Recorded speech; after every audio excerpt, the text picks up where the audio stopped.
Hello children, welcome back with the first part of tense, present indefinite tense, जिसको present simple tense भी कहा जाता है। इसकी सबसे पहले पहचान देख लेते हैं बेटा कि क्योंकि हम हिंदी स्पीक करते हैं, हिंदी बोलते हैं, इसीलिए जब हम हिंदी में कोई भी सेंटेंस बोलते हैं तो उसके लास्ट में एंड में हमें देखना है कि अगर किसी भी हिंदी सेंटेंस के एंड में ता है, ती है, ते है, ता हूँ आता है तो वो इंडिकेशन है किसकी, प्रेजेंट सिंपल टेंस की। और इसमें एक चीज़ का ध्यान रखना है कि जहाँ पर ता है, ते है, ते ही आया है, यानी कि ये साउंड आई है, अगर इसमें लास्ट में साउंड है कि मान लो हूँ की साउंड है, तो इसमें इसकी जो इंग्लिश है उसमें आप इज एम आर का यूज नहीं करते हैं। ठीक है, इसमें इसका यूज नहीं होता है किसमें, प्रेजेंट सिंपल टेंस में। इसका यूज सिर्फ होता है कंटिन्यूस टेंस में, बाकी नहीं करना है। सबसे पहले रूल देखते हैं, इसके नियम क्या है सेंटेंस को बनाने के। सिंपल सेंटेंस अगर आपको बनाना है तो सबसे पहले आपको सेंटेंस में सब्जेक्ट की ज़रूरत होगी। सब्जेक्ट के बाद जो वर्ब की फॉर्म होगी उसके साथ आपको एस या एस को ऐड करना होगा। और अगर आपका सब्जेक्ट सिंगुलर है यानी कि थर्ड पर्सन सिंगुलर है, ही शी इट किसी भी पर्सन का नाम, किसी भी वस्तु का नाम है, तो उसमें आपको यूज करना है किसका, वर्ब की first form plus S E I S, यानी कि जिसको हम V5 भी बोलते हैं उसका यूज करेंगे। उसके बाद आपको क्या करना है कि अगर आपका नाउन सिंगुलर है तो आपको इसका यूज करना है, लेकिन अगर आपका नाउन क्या है, प्लूरल है, आई या यू है, या फिर बॉयज या फिर क्या है, स्कूल्स, इस टाइप से आया हुआ है, प्लूरल आया हुआ है, तो उसमें आपको खाली वर्ब की फर्स्ट फॉर्म का ही यूज करना है। नेगेटिव सेंटेंस जब हम फॉर्मेट करते हैं तो थर्ड पर्सन सिंगुलर के साथ यूज होगा किसका, डज और नोट का, और फर्स्ट पर्सन और सेकंड पर्सन के साथ यूज करते हैं किसका, डू नोट का। जो सेंटेंस की फॉर्मेशन होगी वो इस टाइप से बन जाएगी, सब्जेक्ट प्लस डज या डू, जैसा आपका सब्जेक्ट डिमांड कर रहा है इसके अकॉर्डिंग। नॉट प्लस वर्ब की फर्स्ट फॉर्म, नेगेटिव में हमेशा वर्ब की फर्स्ट फॉर्म का ही यूज होता है, यानी कि ये ध्यान रखना है जहाँ पर आपने डू या डज लगा दिया है सेंटेंस में, उसके बाद आपको किसका यूज करना है, वर्ब की फर्स्ट फॉर्म का ही यूज करना है। इंट्रोगेटिव जो फॉर्म है वो क्या है, सबसे पहले आप हेल्पिंग वर्ब लगाते हैं, उसके बाद सब्जेक्ट, सब्जेक्ट के बाद आपकी वर्ब आती है, फिर अदर वर्ड्स आपको यूज करने और लास्ट में क्वेश्चन मार्क यूज करने हैं। देखिए स्टूडेंट्स, ये इस जो टेंस है, टेंस का जो फर्स्ट पार्ट है, इसके इंडिकेटर वर्ड है।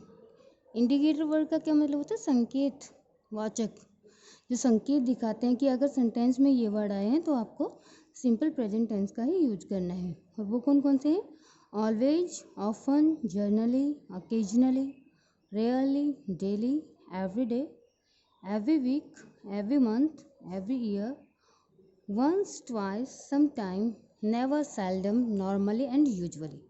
These are the indicator words of simple present tense. अब कंडीशंस बताई हैं, कंडीशंस कौन सी, कि आपको इस टेंस को कहाँ कहाँ यूज करना है, क्योंकि अगर आप इसको कंडीशंस लिख सकते हैं, आप इसको यूजेज लिख सकते हैं कि हम इस टेंस का यूज कहाँ कहाँ कर सकते हैं। अगर हम स्पीक करते हैं, बोलने की कोशिश करते हैं इंग्लिश में सेंटेंसेज को, तो आपको किन कंडीशन में इस टेंस में अपने सेंटेंसेज को स्पीक अप करना है या राइट करना है। सबसे पहला यूज है कि हम कोई भी ऐसे काम को बताने के लिए जो अभी प्रेजेंट में कंटिन्यू है, हो रहा है, तो उसके लिए हम किसका यूज कर सकते हैं, सिंपल प्रेजेंट टेंस का, यानी कि सामान्य रूप से होता रहता है। जैसे कि he reads in 12th class या I read in 10th class, यानी कि आई रीड, आई है तो आपके इसके साथ क्या करना है, रीड V1 का यूज करना है। अगर ही है तो इसके साथ आपने V5 यानी कि SEIS को ऐड कर देना है। यानी कि एट प्रेजेंट अगर कोई काम चल रहा है, चलने का मतलब ये नहीं कि आप बोल रहे हैं तब वो काम कंटिन्यू, लेकिन एक टाइम पीरियड के लिए वो काम कंटिन्यू है, तो उसके लिए आप सिंपल प्रेजेंट टेंस का यूज कर सकते हैं। नेक्स्ट आपका सेकंड यूज है कि यूनिवर्सल ट्रूथ। यूनिवर्सल ट्रूथ का होता है सार्वभौमिक सत्य, जर्नल ट्रूथ कोई भी सामान्य सत्य, हैबिचुअल एक्शन कोई भी आदत, ट्रूथ ऑफ पास्ट या पास्ट का कोई ट्रूथ, उस टेंस, इन सभी चीज़ों को आप इस टेंस में इंक्लूड कर देंगे। यूनिवर्सल ट्रूथ जैसे कि the sun rises in the east, barking dog seldom bite, तो ये आपका जनरल ट्रूथ है। अब वर्कमैन स्क्रैल विद हिज टूल्स, ये आपकी प्रोवर्ब हो गई। प्रोवर्ब्स को भी आप इस टेंस में लिख सकते हैं। प्रोवर्ब्स होते हैं कहावतें। We see with our eyes, ये आपका जनरल ट्रूथ हो गया। हैबिचुअल एक्शन हो गया, I get up at 5 o'clock daily. तो आप इन चीज़ों के लिए, अपनी हैबिट को बताने के लिए, किसी भी जनरल ट्रुथ को बताने के लिए, प्रोवर्ब को बताने के लिए, प्रोवर्ब कहने के लिए किसका यूज करेंगे? सिंपल प्रेजेंट टेंस का यूज करेंगे।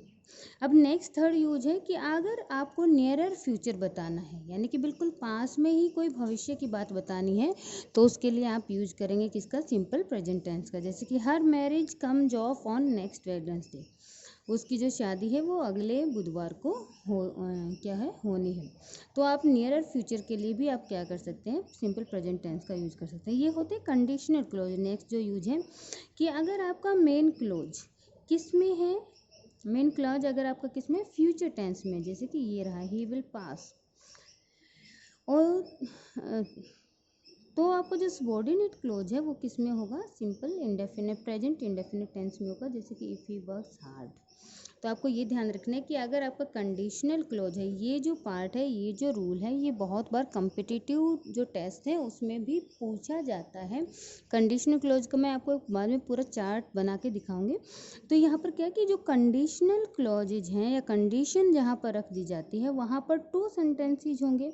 अगर आपका एक सेंटेंस किस में है? फ्यूचर टेंस में है, तो आपका जो दूसरा सबऑर्डिनेट क्लॉज होगा, जो डिपेंडेंट क्लॉज होगा, वो किस में हो जाएगा? आपका सिंपल प्रेजेंट टेंस में हो जाएगा। We will wait here until you come, हम आपका वेट करेंगे यहाँ पर जब तक कि आप आ नहीं जाती। ठीक है। नेक्स्ट आपको क्या देखना है बेटा? लास्ट यूज है इसका, all types of the imperative sentence. Imperative कौन से होते हैं? आदेशात्मक जो वाक्य होते हैं सेंटेंस में, वो सभी V1 से स्टार्ट होते हैं, यानी कि उनमें स्टार्टिंग होगी किसकी? वर्ब की फर्स्ट फॉर्म से। तो ऐसे सेंटेंसेज को आपको किस में करना है? V1 यूज हो रहा है, यानी कि सिंपल प्रेजेंट टेंस में ही इनका यूज होता है। इसके अलावा हम इसका यूज करते हैं किसके लिए? जो लाइव कमेंट्रीज होते हैं, रनिंग कमेंट्रीज, यानी कि जो आंखों देख का हाल है, जो मैच के अंदर कमेंट्रीज सुनाई जाती हैं, वो कमेंट्रीज किस में होती हैं? प्रेजेंट सिंपल टेंस में होती हैं। कोई भी अगर आप डेली कोई काम कर रहे हैं तो उसके लिए आप सिंपल प्रेजेंट टेंस का ही यूज करेंगे। The next one and the important thing, how to spell the words, how to spell the verbs in this tense. Spellings का ध्यान रखना कि हम जब थर्ड पर्सन सिंगुलर के साथ क्या करते हैं? एस या ई एस का यूज करते हैं, तो उसमें ये ध्यान रखना है कि आपकी जो वर्ब है, अगर उस वर्ब के एंड में double S, S H, C H या फिर एक्स का यूज हो रहा है, तो आपको क्या करना है? उनके एंड में, यानी कि अगर आपकी कोई भी वर्ब इनसे एंड है तो आप उनके एंड में क्या जोड़ेंगे? ई एस को जोड़ेंगे। जैसे कि यहाँ पर है यू किस, V1 है, अगर आपको थर्ड पर्सन के साथ लगाना है तो डबल एस है, इसके साथ ये क्या आ जाएगा? He kisses. I push, S H से एंड है, तो शी के साथ क्या आ जाएगा? शी पुशेज, ई एस आ जाएगा। यू वॉच, सी एच से एंड है, तो ये क्या आ जाएगा? ही वॉचेज, ई एस का यूज होगा। अब लास्ट में क्या है? बॉक्स, आई बॉक्स, तो शी के साथ क्या बन जाएगा? इसका थर्ड पर्सन सिंगुलर के साथ इसकी फॉर्म जो होगी, वो स्पेलिंग जो होगी वो बन जाएगी ई एस। उसके बाद नेक्स्ट जैसे कि गो है, गो में लास्ट जो है it will be ended with, it is ended with O, तो आपको इसके साथ क्या लिखना है? थर्ड पर्सन सिंगुलर के साथ लिखना है, तो आपको इसको ई एस के साथ एंड करना पड़ेगा। अब नेक्स्ट चीज़ देखिए, अगर किसी वर्ब के एंड में वाई होता है, वाई का थोड़ा ध्यान से देखना है कि अगर किसी वर्ब के एंड में वाई आता है और वाई से पहले क्या आ जाते हैं? कॉन्सोनेंट आ जाता है। कॉन्सोनेंट का क्या मतलब होता है? व्यंजन, किसी व्यंजन की आवाज़ आती है, तो हम क्या करते हैं? वाई को डिलीट करके उसकी जगह पे आई ई एस का यूज होता है। जैसे कि यहाँ पर hurry, H U double R Y, hurry, जब इससे पहले आर कॉन्सोनेंट साउंड है, इसीलिए वाई को डिलीट करके क्या बना दिया? आई ई एस बना दिया।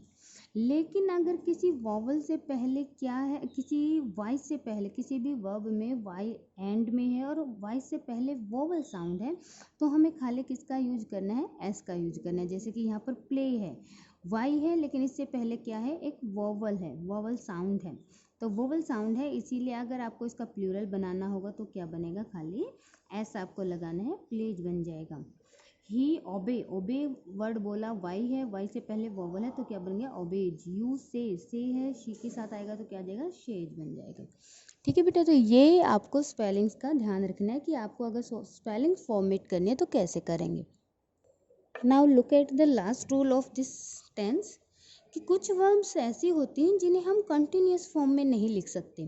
तो जिन वर्ब्स को कंटिन्यूस फॉर्म में नहीं लिखा जा सकता है उन वर्ब्स को हम किस में लिखेंगे, सिंपल प्रेजेंट टेंस में लिखेंगे, चाहे बेशक जो इंडिकेशन वर्ड है वो आपके क्या हैं, कंटिन्यूस टेंस के ही हैं। और वो कौन कौन से हैं, देखिए बेटा यहाँ पर वर्ब सबसे पहले होते हैं वर्ब ऑफ सेंसेज, जो सेंसेज के लिए वर्ब होती हैं वो वर्ब, जैसे कि सी, हियर, स्मेल, नोटिस, रिकग्नाइज, इनकी कभी भी कंटिन्यूस फॉर्म नहीं आती। आप ये नहीं लिख सकते आई एम सीइंग, आप नहीं लिख सकते हैं इसको, ये गलत हो जाएगा। इसकी जगह पे आपको क्या लिखना है, आई सी।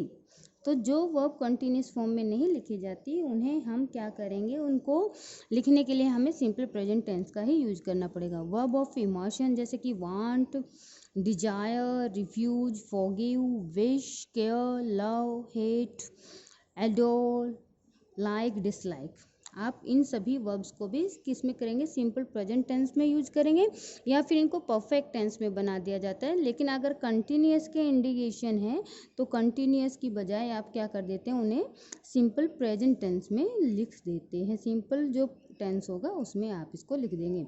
कभी भी आपने सुना नहीं होगा कि क्या कहा जाए, आई एम लाइकिंग यू, मैं आपको लाइक कर रहा हूँ, नहीं, सीधा आई लाइक यू। तो आपको इन चीज़ों का ध्यान रखना, क्योंकि ये वर्ब ऑफ इमोशन है इसलिए कंटिन्यूस फॉर्म में नहीं आती है।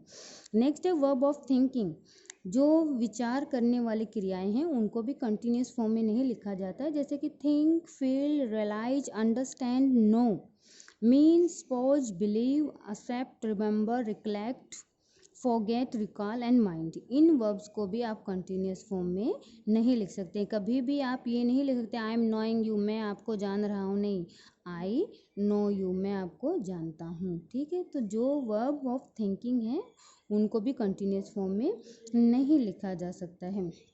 तो और इसके अलावा कुछ दूसरी वर्ब भी हैं, जैसे कि seem, appear, belong, of, possess, content, consist, इन वर्ब्स को हम सिंपल प्रेजेंट टेंस में ही लिखते हैं, कंटिन्यूस फॉर्म में इन वर्ब्स को नहीं लिखा जाता। देखिए यहाँ पर पिक्चर्स के थ्रू बहुत ही अच्छे से समझाया गया है कि जो जो यूजेज हैं वो क्या कौन कौन से हैं। सबसे पहले कोई भी साइंटिफिक ट्रूथ, उसके लिए आप सिंपल प्रेजेंट टेंस का यूज करते हैं। यूनिवर्सल ट्रूथ, उसके लिए आप किसका यूज करते हैं, सिंपल प्रेजेंट टेंस का यूज करते हैं। कोई भी क्या हो, जनरल ट्रूथ हो, उसके लिए आप किसका यूज करते हैं, सिंपल प्रेजेंट टेंस का यूज करते हैं। हैबिचुअल एक्शंस के लिए यानी कि रोज के दैनिक काम के लिए आप सिंपल प्रेजेंट टेंस का यूज करेंगे। न्यूज़पेपर में जो हेडलाइंस आती हैं वो हेडलाइंस भी बेटा किस में होती हैं, सिंपल प्रेजेंट टेंस में ही होती हैं। ठीक है, तो आपको इन पिक्चर्स के थ्रू भी पता चल रहा है कि आप सिंपल प्रेजेंट टेंस का यूज कहाँ कहाँ कर सकते हैं।